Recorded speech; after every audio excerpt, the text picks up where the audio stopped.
Hey guys, on today's show, if you're a new ham, you just got licensed, you got all your gear just came in the mail, you open up all your boxes, you find this huge stack of wires.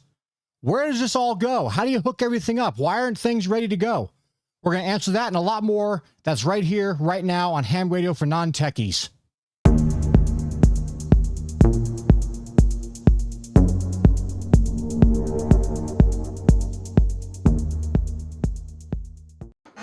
All right, guys, welcome back to Ham Radio for Non-Techies, where we try to simplify the ham radio hobby to get you to study for and pass your exams, get you on the air as a licensed ham radio operator as quickly as possible. Today, what I've done is I've torn down my shack behind me here, and I have all my gear set up, or as it would be if you got it out of the box, you're just looking at a whole bunch of wires and a whole bunch of new equipment. First of all, though, like this video if you like the video at the end here. If you're new here, please subscribe. I've also got a Patreon. Always looking for supporters for the channel to keep these videos coming out. So check out the Patreon links. All the links are down below in the video. Anyway, back to the show here. We have the standard gear you're most likely going to start off with is going to be a radio, possibly a tuner, and a power supply. But when you get these things, let's just take the radio for instance. When you first get your radio, it comes with a power cord, but your power cord is this big thing here, and the ends of the power cord most likely look like that. So what do you do with this? Well, my suggestion for everything you do in your shack, just for convenience and ease, I'm going to suggest you put power poles on everything. The power poles are nice because once you get the crimper for it and start building your own power pole connectors, what this does for you, it allows you to easily connect and disconnect all your gear from a single type of connection. Now, whether that be a power pole distribution box or like I've done, and I'll show you, we're going to hook up all this stuff here live. You can get a power pole distribution box, which you can see right here on the left side. The first one on the top is like it's called the PowerWorks 4. It's a 4-slot Anderson power pole connector. The one below that's like an 8 connection connector. And the one below that one, the very bottom one here, is also another type of power pole connector, but it has fuses for each individual connection. You can get that if you want. It's a little bit pricey. I mean, these are all pricey. But this one's a little bit more pricey because it has that, probably about the $120, $150 range. You can get along just fine with the very top one with the 4 connectors if you're going to keep everything in your shack all connected up. So that'll connect your power supply, it'll connect your radio, any other little things you want to connect, you'll have extra connections for. But the Anderson power poles are really the way to go.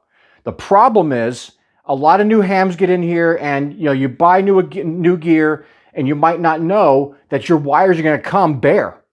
So you've got to have a little preparation ahead of time. And let me just backtrack real quick. This show came about because I've got a really good viewer of mine that comments quite regularly and has been asking me questions. I've been talking back and forth with this person for quite a while and showing them and answering questions that they had about stuff. And apparently they just picked up all new radio gear, and this exact show is the result of that experience because they sent me an email and saying, hey, I got all this stuff and I got bare wires everywhere. I can't hook up anything I don't know how to hook this stuff up. How do I do it? So power poles for me is the solution. Other people are going to have different opinions on it. Go with what you want. But power poles to me are the easiest way to get this done, easiest way to handle all this. And you get a good set of crimpers, a good power box or a good box of power pole connectors, and you're ready to roll. You're off to the races. So with that being said, I want to go and look at the back end of the radios now. So we're going to turn the radios around, and I'm going to turn around the power supply. And I use the Diamond GZV 4000 power supply. It's a really cool little power supply. It works just fine. It's got the 2 connections in the back. This plugs into the wall. But this is where you're going to power everything in your shack as far as radio gear. So what I did, the first thing, I made up little connector wires. One side has power poles to go to all of my accessories, like the radio and other things. The other side connects directly into these 2 screws down here on the power supply. So I'm able to just take these wires And I'm just going to do one for now. Just plug the red into the red. And the black into the black.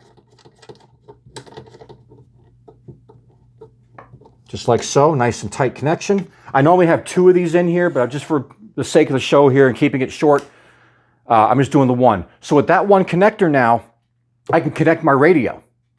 So if I want to connect the radio up, well, now I've got the radio connection here. And this is on the 7300. It'll be different on a 991 or other radios out there. But you got your main power connection here. Get the other end of the wire. And now I just simply snap those together. And this radio has power now if this was plugged in. On the other hand, if I wanted to make this radio portable, the other reason to use power poles is if you buy a Bio-NO battery, your Bio-NO batteries all come with power pole connections.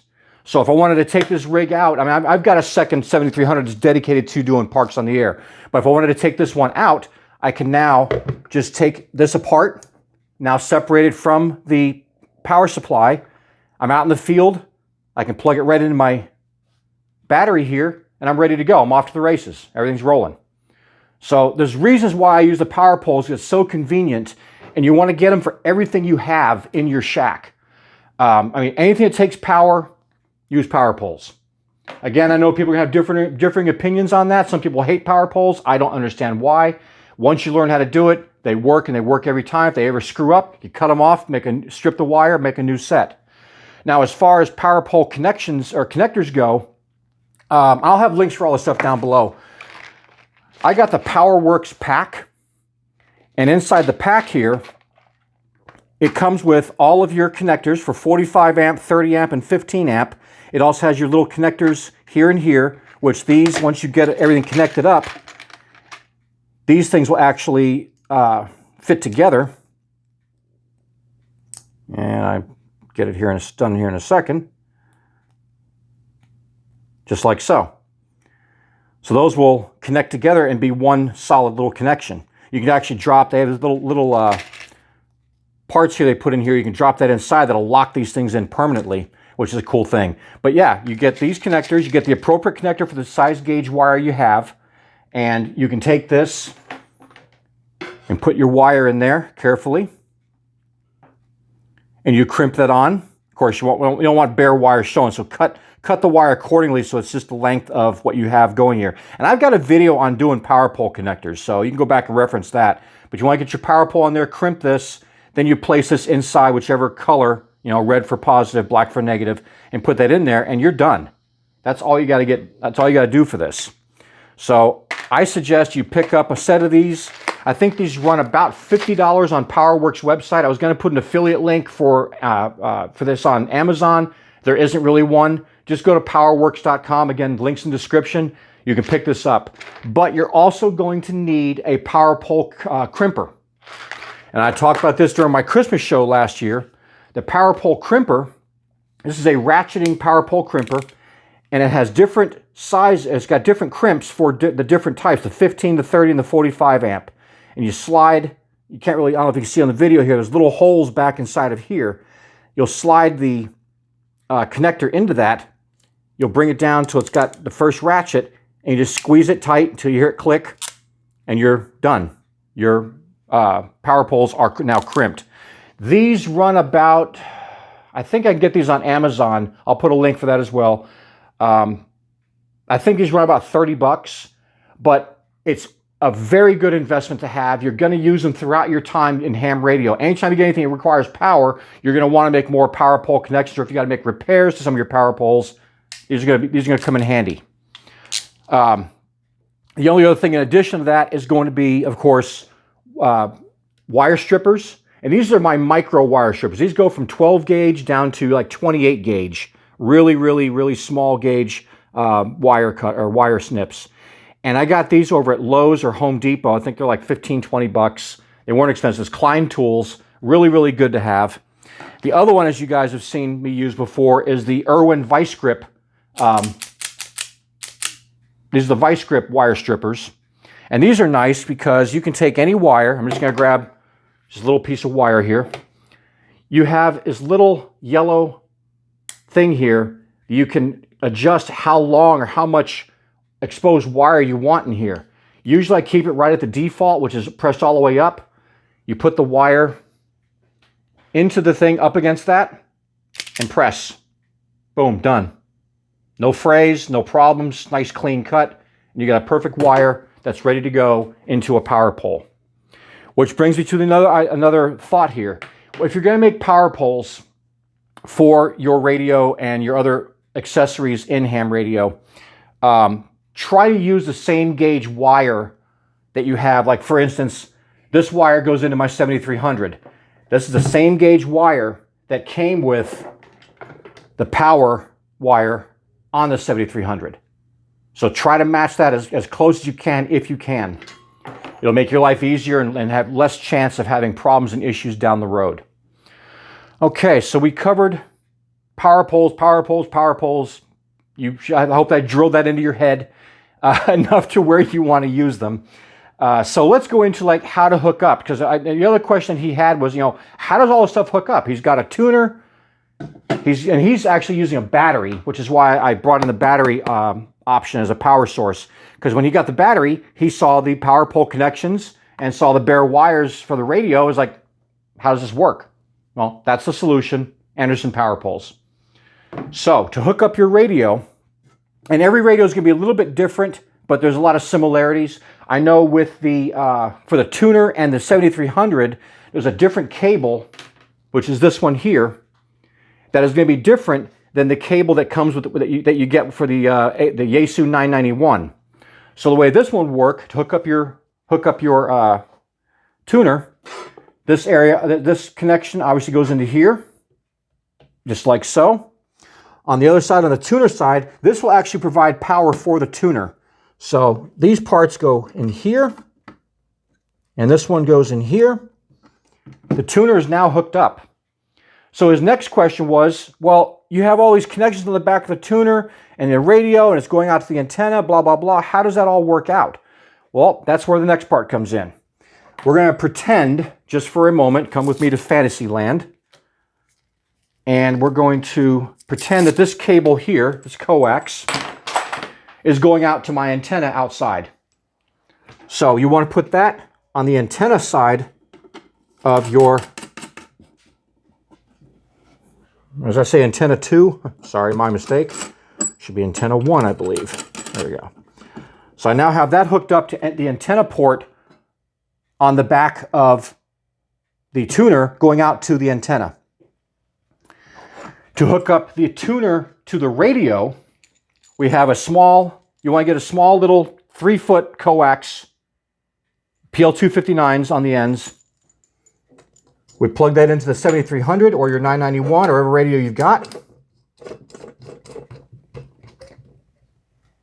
And on this side, we want to go to the transmit port. Plug that in the transmit port. And that's hooked up. Now, if I want to really hook everything up here, we get the last cable. We're going to pretend that, well, I guess it kind of is all plugged in. We're just going to take these two connections here for the radio, and I essentially have power and running out to my antenna, and I'm ready to rock and roll. So it's not really difficult. You just have to know where the different connections are on the radios. I know on the 991, they have a YACC cable that goes for the LDG AT200 Pro. And that one has the connection on this side, or has a single connection here. It's got another connection on the back that goes to the back of the 991, and that is the REM ALC port on the back of the 991. So if you got that cable for this type of setup, that's where how and where you hook that up. Okay, what else do I have here left? We talked about tools. We talked about the power poles. You can, in some instances, just put in ring terminals. Now, these are great because they don't slip off, but the problem is, if you look back here on the bottom of the power supply, these don't come all the way out. It stops right there. So I don't think I can, I'm not going to force it, but that's as far as that goes. So I had to use a different type of connector to hook this into the radio here. But now that that's on there, that's ready to roll. But if you have an instance where you have bare wires, you can take something off, you take the actual the connector or the nut off, then I'd probably go ahead and use these ring connectors to secure your electrical connections for your radio equipment. Okay, guys, so that's pretty much it. I wanted to show you that real quick.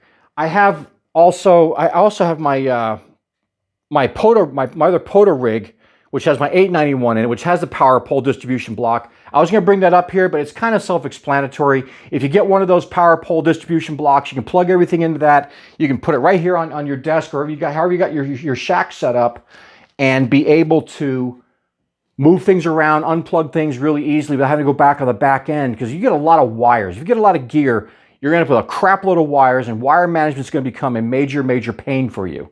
So to avoid that, or not have to deal with it as much, I would just use the power pole distribution block. Maybe even grab a label maker and label which cable goes to which item in your shack. So if this is for the 7300, maybe put a little tag on here that says 7300.